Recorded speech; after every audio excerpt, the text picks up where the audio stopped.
Welcome to today's edition of the show podcast.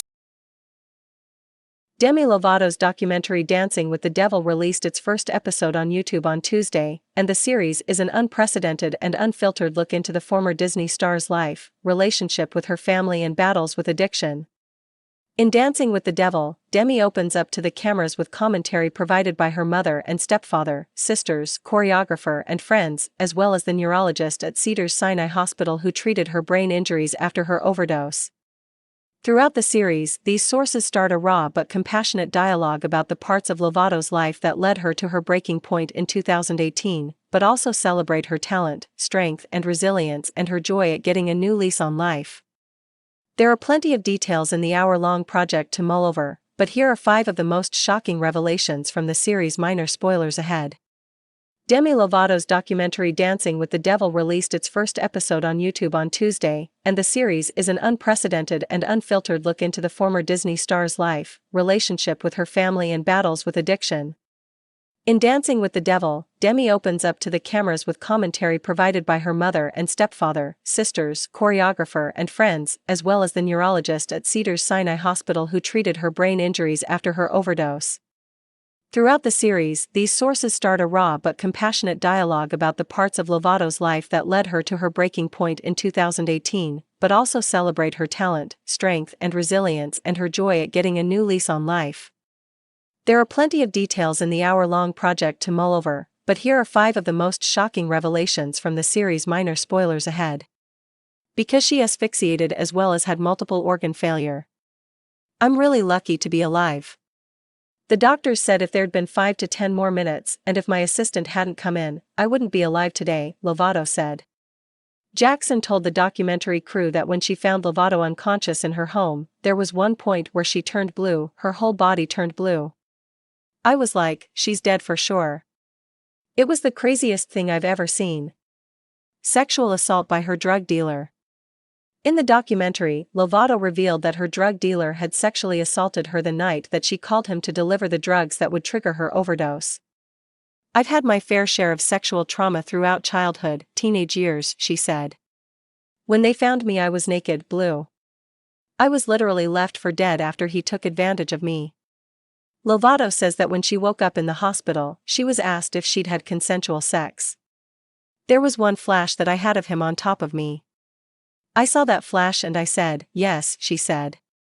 It actually wasn't until maybe a month after my overdose that I realized, hey, you weren't in any state of mind to make a consensual decision. That kind of trauma doesn't go away overnight, and it doesn't go away in the first few months of rehab, either. That sticks with you for a while after because all of the daddy issues I'd had growing up, now I was literally discarded and abandoned. I've realized a lot of my past traumas came to a head that night. Misdiagnosis as bipolar. Lovato went public with her bipolar diagnosis when she was 18 years old, and in the documentary, she's asked about how that diagnosis affected her life. But Lovato reveals that she believes she was originally misdiagnosed, and expresses regret for allowing people to think she was an advocate for a disease that she didn't actually have.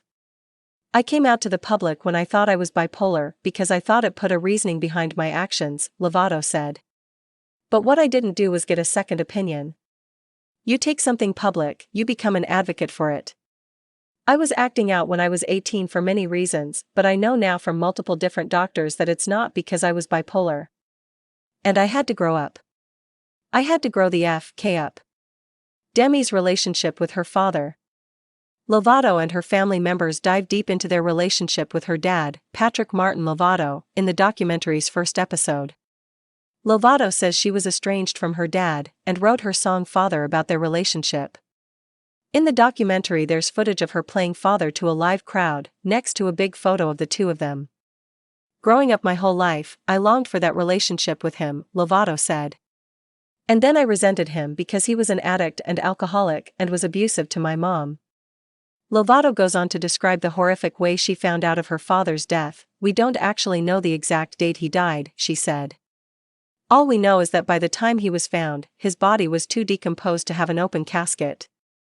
He had been laying there about a week and a half before anybody found him. Backup dancer and BFF Dani Vitale's role in the overdose story. After Lovato's overdose, her backup dancer and best friend Dani Vitali ended up on the receiving end of anger from Lovato's fans, who lashed out at her and blamed her for what had happened. As Vitali tells it, she had partied with Lovato the night before her overdose, and Lovato tried to get her to stay over. Vitali opted to leave, despite feeling like something was wrong, but shrugged off the feeling thinking Lovato could take care of herself. After Lovato was released from the hospital, Vitali started receiving death threats on her phone that she recalls were maybe 4,000 to 5,000 a day, and calls that period of targeted harassment the hardest thing I've ever had to deal with in my life. I lost all my teaching jobs, no one wanted to bring their kids to an apparent heroin dealer teacher. I lost any artist I was working with, they didn't want to deal with the drama. I would go to studios and I would have TMZ following me to my studio.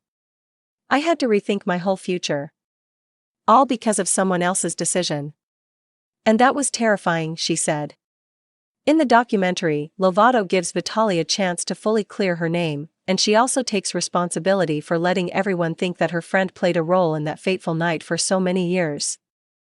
I feel terrible that it's taken this long to get her story out, but it's taken me a while to come to terms and process with that night and what happened and be ready to talk about it, Lovato said. I get why after the OD I was so focused on myself, but unfortunately it took me too long to realize how my choices affected the people I really care about, who had stuck by me.